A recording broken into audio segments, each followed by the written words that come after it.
A atração a seguir é recomendada para todas as idades.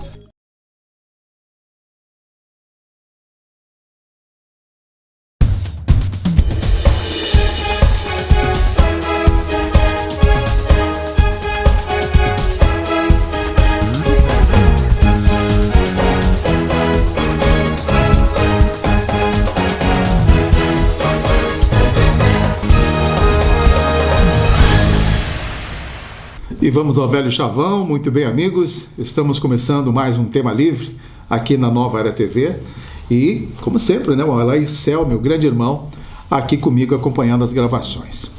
Marcel, eu começo o programa de hoje falando sobre um acidente que ocorreu nesta última quinta-feira na orla do Rio Cará, que corta a área central da cidade de Lages, aqui em Santa Catarina, em que uma jovem acabou perdendo a vida. Ela perdeu o controle do carro quando passava no Rio Cará, justamente naquela chuva da quinta-feira à tarde, acabou capotando o carro e mergulhou no Rio Cará cheio, porque quando acontecem essas chuvas, normalmente quando a água consegue escoar, o rio é bem rasinho, não há problema nenhum, muitos carros caem seguidamente e a pessoa no máximo passa uma vergonha ou algumas escoriações. Mas dessa vez, com o rio bastante cheio, uma correnteza bastante forte, a jovem mergulhou com o carro, ela conseguiu sair de dentro do carro ainda, apesar dos estragos e da dificuldade, mas não venceu as corredeiras e acabou se afogando. Os bombeiros conseguiram tirá-la do rio, tentaram reanimá-la, mas infelizmente ela acabou perdendo a vida e não sobreviveu. 20 anos de idade, se eu não me engano, uma professora do FACVEST aqui na cidade de Lages, bastante jovem, então, portanto, e se perdeu uma vida nesse sentido. O que eu quero, basicamente, fazer um parâmetro com relação ao perigo que existe hoje na orla do Rio Cará. Para quem não sabe, está nos assistindo de muito longe, esse rio faz praticamente um C dentro da cidade, bem na área central, e ele tem uma avenida das mais importantes aqui da cidade de Lages, chamada Belisário Ramos. E em toda a orla, se o motorista se descuidar, se acontecer qualquer coisa, por mais que esteja a 40 km por hora, estoura um pneu, por exemplo, ele cai no rio. Passa um cachorro, pode cair no rio. Um ciclista ou um abalroamento, qualquer coisa, ou até mesmo a velocidade, a bebida, muita gente bebe, às vezes se perde nessas curvas e acaba caindo no Rio Cará. Mas o que eu quero dizer exatamente é que há quantos anos o Rio Cará existe? Obviamente foi o primeiro a nascer na cidade de Lages, já existia antes mesmo da cidade. Mas ao longo do tempo, mesmo com a avenida extremamente ocupada por veículos, nenhum prefeito pensou em criar uma barreira de proteção ou com guarda-reio, por exemplo, nos pontos mais perigosos deste rio. No máximo tem uma placa de velocidade 40, 60 e é o que se tem. De resto tem cerca-viva, muitas árvores, mas o guarda-reio que poderia proteger muitas quedas dos veículos, jamais um prefeito parou para pensar em colocar na orla do Rio Cará. Porque se tivesse o guarda-reio, muitos carros poderiam bater nele e não cair, né? Então agora se perdeu uma vida. Isso a gente nunca poderia imaginar que acontecesse de uma pessoa morrer por cair no Rio Cará. Mas aconteceu, pegou exatamente num dia de cheia, o rio extremamente violento, uma corredeira, e a menina então acabou se afogando, embora fosse retirada das águas. Então é de se pensar, e talvez então fique essa reflexão, para que a administração de hoje e as futuras repensem na segurança na orla do Rio Cará, aqui da cidade de Lages. Muito bem. Não poderia deixar de falar um pouquinho da nossa pandemia. Vocês bem sabem que as vacinações começaram no dia 18 de janeiro, o último, né? E está ainda na primeira fase, e nós estamos assim imaginando que quase 430 mil pessoas precisam desta vacinação nesta primeira fase. E somente 213, 214 mil doses chegaram para Santa Catarina até então. Então falta mais o dobro de vacinas para completar a primeira fase. Isso há uma expectativa então de se conseguir durante o mês de fevereiro. Então nesta fase são 426 mil pessoas mais ou menos, né? Já na segunda fase, que inclusive agora já estou enquadrado, são cerca de 844 mil pessoas. A terceira fase aí diminui um pouco, né? Vem para 1.365, quase 1.400 pessoas. Então nós podemos imaginar que a partir também da quarta fase, que são mais umas 170 mil pessoas, e levando em consideração que Santa Catarina tem 7 milhões de habitantes, depois é que se começa então a vacinação para as pessoas que não têm nenhum risco, os jovens, enfim, os adolescentes, os pré-adolescentes, as crianças e aqueles que não têm nenhuma comorbidade e que não apresentam praticamente nenhum risco, até se fazer a vacinação de massa e pelo menos chegar a 60%, 70% da vacinação desses 7 milhões de habitantes aqui em Santa Catarina. Então a gente fica nessa expectativa de que lá por fevereiro, final de fevereiro, já estejam começando a fazer a vacinação da segunda fase, tá bom? Esta semana, Santa Catarina divulgou, toda quarta-feira divulga a matriz de risco. E algumas regiões melhoraram, outras pioraram. Então, pela classificação, 8 regiões do estado agora se encontram ainda na cor vermelha, que é o estado gravíssimo. E 7 regiões estão na cor laranja, que é o estado considerado grave, e uma região melhorou ainda mais, ela está no nível alto, mas que caiu para a cor amarela, né? Isso levando em conta o risco potencial para a Covid-19.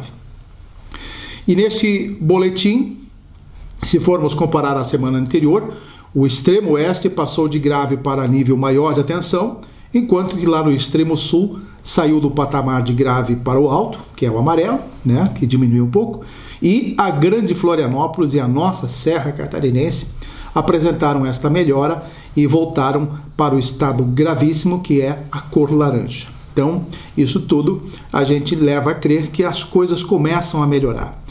E nesta semana, na quinta-feira, o grupo emergencial aqui da cidade de Lages, que é composto por várias autoridades políticas e sanitárias de toda a região, acabou fazendo uma reunião discutindo uma série de assuntos em função da nova classificação da Serra Catarinense. E uma das questões bem colocadas foi o fato de estarmos num baixo índice de ocupação da UTI e da enfermaria, em torno de 40%. Isso não acontecia desde outubro do ano passado, um nível tão baixo. E aí eu quero fazer um contraponto. Eu mesmo aqui fiz várias colocações com a preocupação das festas de fim de ano e deste verão que começou a partir de janeiro e tudo mais, que houve uma movimentação muito grande nas praias, e a gente teria uma preocupação de que isso iria extrapolar muito. As UTIs poderiam ficar em colapso, entre outras questões, mas está ocorrendo basicamente o contrário. A gente até não consegue entender, apesar das aglomerações no litoral, nas praias, com festas e tudo mais, mas na região serrana é que existe talvez uma coisa a ser considerada, que é o fato de muitos serranos saírem de Lages e ficam praticamente 15, 20, 30 dias de férias. Se acabam pegando o Covid, ficam lá na praia e acabam não voltando para Lages e assim por diante. Então, Lages deu uma redução drástica nesse sentido e, obviamente, lá na região do litoral é que as coisas estão mais preocupantes com relação às ocupações dos leitos de UTI e as enfermarias. Bom, eu quero fazer só rapidamente um parâmetro, uma colocação, e que preocupa demais. Vocês nem pararam para pensar sobre o transporte escolar. Diante de toda essa situação em que as escolas pararam de atender os alunos e só tiveram aulas via online, né, via plataforma, os empresários desse setor estão estrangulados. Tem gente que tinha comprado carro novo, tem o IPVA para pagar. Quer dizer, as pessoas, as famílias viviam basicamente ou vivem somente do transporte escolar e estão hoje num desfecho extremamente grave em termos de sobrevivência.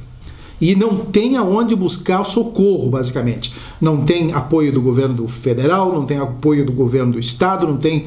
Mas o governo municipal, no caso, o Lages, está conversando com essa categoria para ver se consegue encontrar uma maneira de dar um apoio a esse pessoal do transporte. E para agravar, porque eles usam muitas vezes os carros do transporte dos alunos, também para fazer turismo na região. E o turismo também despencou, não podiam levar ninguém, não podiam transportar ninguém. Então vocês imaginem, se você está mal porque tem alguma razão, imagine o pessoal do transporte de escola, né, ou do transporte de turismo que usam essas vans, esses micro-ônibus e essas coisas. E para fecharmos o primeiro bloco, nós teremos a partir do dia 18 a volta às aulas aqui na cidade de Lages, e existe uma ideia de que as escolas se organizem de forma híbrida, né? Uma parte dos alunos vai ter aula online, outra parte vai ter presencial, para que as coisas não se compliquem com aglomerações, né? Então terão essas alternâncias. E em termos de universidade, eu tenho a informação da Universidade aqui do Oeste, a Uniplac, aliás, da Serra, que é a Uniplac. Ela vai ter, a partir do dia 1º de fevereiro agora, o início das suas aulas, e vão trabalhar de duas formas. As disciplinas que têm muita teoria vão ser virtuais, mas a prática ela terá que ser presencial, e aí vão tomar todos os cuidados, enfim, para que isso não ocorra nenhum problema de contaminação entre os alunos. Então são essas as questões, basicamente, com relação a isso tudo. E no quesito feriado de carnaval, Lages vai pôr um questionamento junto à sociedade, junto ao comércio, e o que ficar decidido, então, vão fazer. Se vão fazer ponto facultativo, se vão fazer feriado, se vão trabalhar no período de carnaval. Então, o que houver de consenso, a partir daí, então, a sociedade lajana vai acatar. Se tiver que trabalhar, vão trabalhar. Se tiver que fazer feriado, vão fazer feriado, tá bom?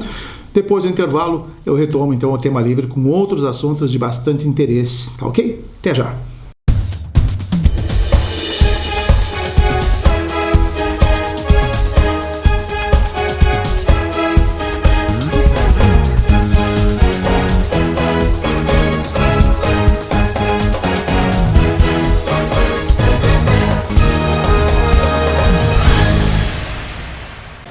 Então, a gente teve a oportunidade de conhecer hoje o restaurante Casa Bertucci.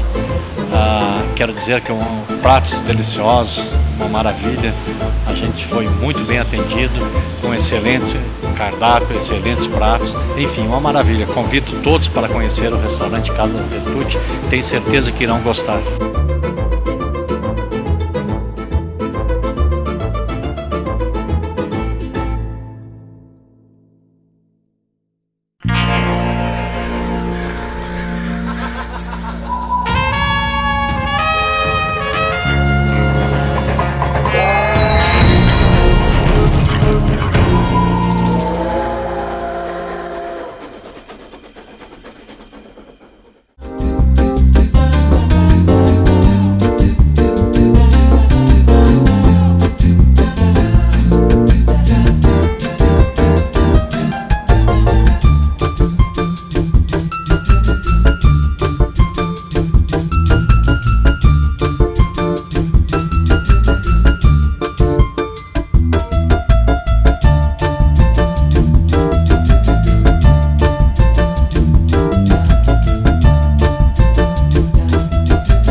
Estamos de volta com a segunda parte do nosso Tema Livre, e eu quero tocar num assunto que já abordamos outras vezes, que é a questão do aeroporto em Correia Pinto, aqui na cidade de Lages, não, melhor dizendo, na Serra Catarinense. Lages tem o seu aeroporto, mas há um aeroporto regional pronto para já ser ocupado com aviões e tudo mais. Já houve então a certificação, houve a liberação e já está aberta então aberto o ponto de partida para que as companhias aéreas possam buscar ampliar as suas malhas aéreas, inclusive com novos destinos, novas conexões. Então, o que se espera é que a cidade de Correia Pinto este aeroporto possa ser procurado por companhias aéreas para um planejamento, claro, e a implementação dos voos regulares. A única coisa que eu quero colocar aqui, que eu quero cobrar das nossas autoridades, é que havia a previsão ainda na semana passada, nós estamos com esse programa sendo gravado numa sexta-feira e na semana passada já havia a perspectiva de uma reunião virtual com uma das empresas nacionais, no caso a Azul, com as autoridades locais aqui da Serra Catarinense para discutir essa questão. Se esta reunião aconteceu, nós da imprensa não soubemos. Então, se a gente não soube, esta reunião basicamente não aconteceu.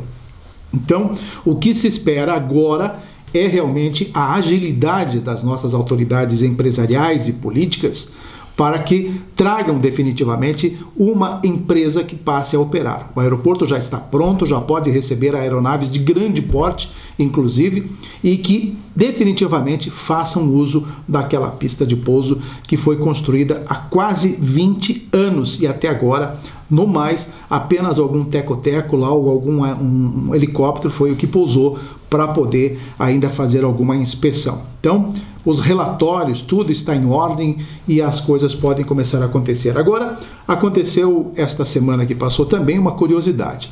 O pessoal do Conselho de Turismo da Serra Catarinense, lá com o seu presidente, o Eliseu Farias, ele esteve juntamente com outras pessoas ligadas ao turismo daqui da Serra Catarinense, eles estiveram visitando o aeroporto com a ideia de utilizar todo o espaço para exposições, fazer exposições regionais permanentes, de fotografias, quadros, entre outras coisas. E a ideia, claro, é bacana, tudo bem, mas justamente ainda eles estão buscando, neste momento em que o aeroporto ainda não está sendo ocupado, as exposições só deverão, claro, acontecer se eles tiverem alto funcionamento, se tiver bastante público lá, bastante gente usufruindo dos serviços aéreos e visitando, claro, o hangar do posto, do aeroporto e tudo mais. E claro que daí as exposições devem acontecer.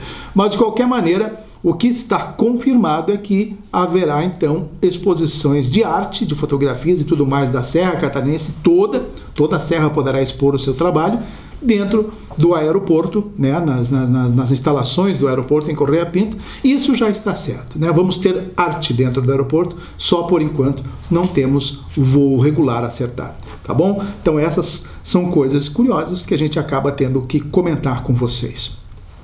Uma outra questão na Serra Catarinense que nós não podemos deixar de falar é a possibilidade da retomada de um terreno. Para que as pessoas se situem, esse terreno foi comprado lá por 2010, 2012, para que se instalasse aqui na cidade de Lages uma empresa chinesa, uma fábrica de caminhões chamada Sinotruc.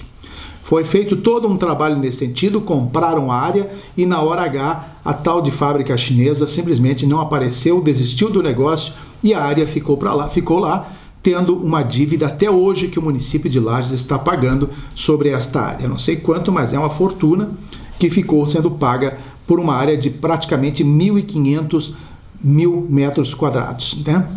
Então aliás, falam de 1 milhão de campo, 1.500.000 metros quadrados. É basicamente isso, é muito grande esta área. E o que eu quero basicamente me reportar a respeito disso é que no governo do Seron, nesta primeira fase do governo dele, os primeiros 4 anos, havia um projeto que ele passou a analisar também, mas um projeto que tinha sido apresentado ainda na gestão anterior de Eliseu Matos, de um grupo de empresários, ou seja, a iniciativa privada, pensando em algo no aproveitamento desta área, e eles criaram um projeto chamado Lages Business Park.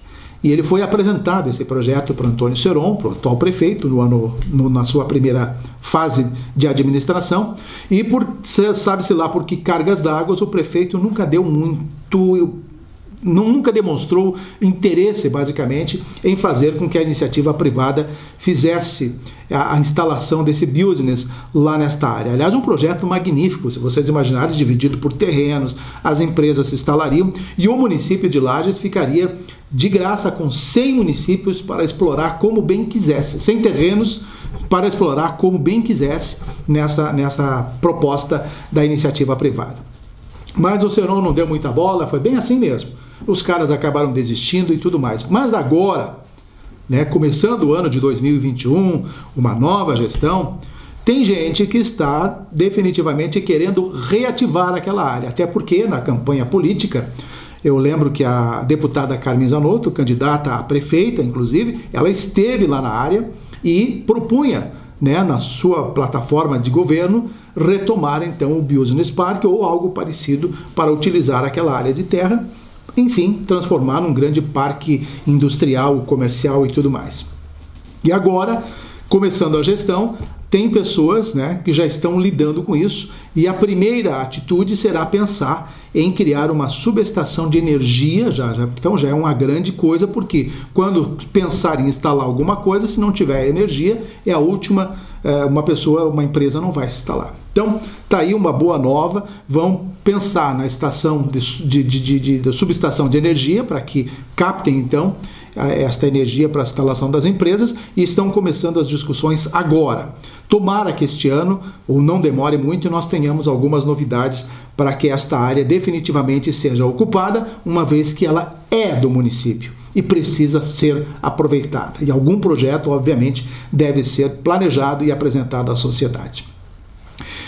Eu vou entrar um pouquinho aqui na questão política, eu ia entrar na política nacional, mas até só para dizer que já está enchendo o saco realmente tanta perseguição com relação ao presidente da República.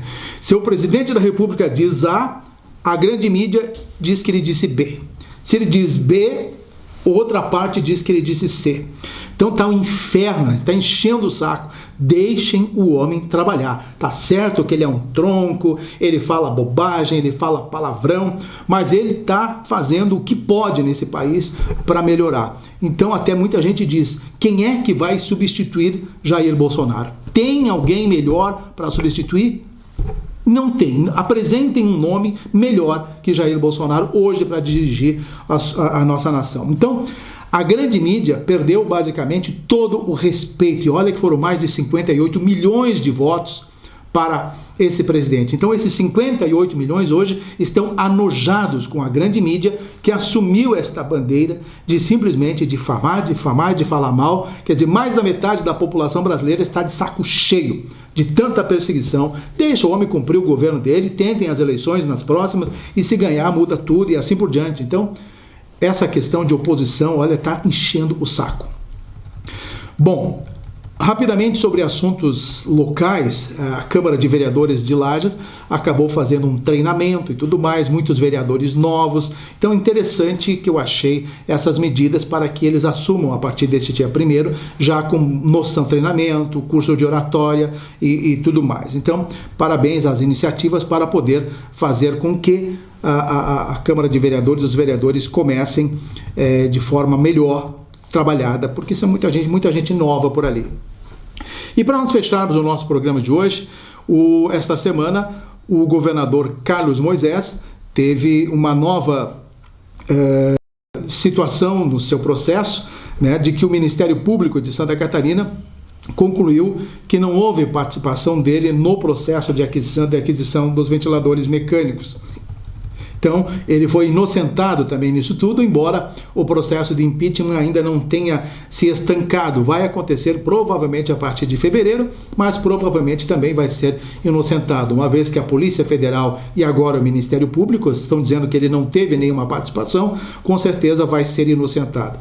E além disso, tem agora a participação de deputados, né, no próprio governo. Ele conseguiu atrair a participação de deputados que antes eram ferrenhos opositores. No caso do PP, o Altair Silva, hoje é o deputado que assumiu a Secretaria da Agricultura, e o Luiz Fernando Vampiro, que assumiu, que é do MDB, outro opositor também ferrenho, foi inclusive relator num dos processos de impeachment do próprio governador, que vai assumir a Secretaria de Estado da Educação, sem contar o PSD, que hoje está na Casa Civil também, através do Heron Giordani. Então são três figuras que eram oposição ferrenha, o PSD, o PP e o MDB, hoje fazem parte do governo. Ou seja, o governador deixou de lado a nova política que ele pregava para se servir da velha política e assim apaziguar os ânimos e contentar tudo e a todos e assim trabalhar no seu governo até o final com a parceria da Assembleia Legislativa, que ele está tendo agora uma grande aproximação, inclusive com o presidente Júlio Garcia,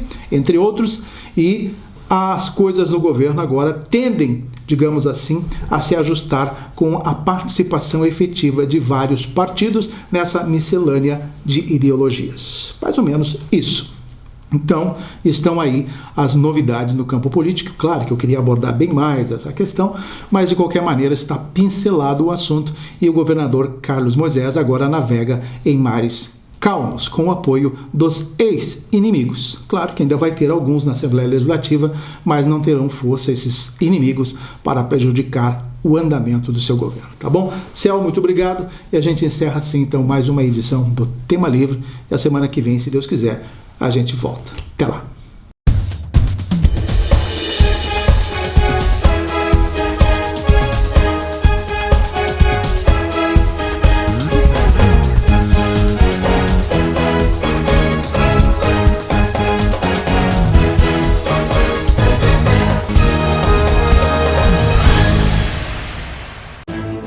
Para enfrentar e superar os tempos mais desafiadores, cada catarinense está fazendo a sua parte. E a Assembleia Legislativa de Santa Catarina também cumpre seu papel. Em 2020, apesar da distância física, não paramos um dia sequer. Analisamos mais de 900 matérias, leis, decretos e medidas provisórias de urgência. Um recorde histórico.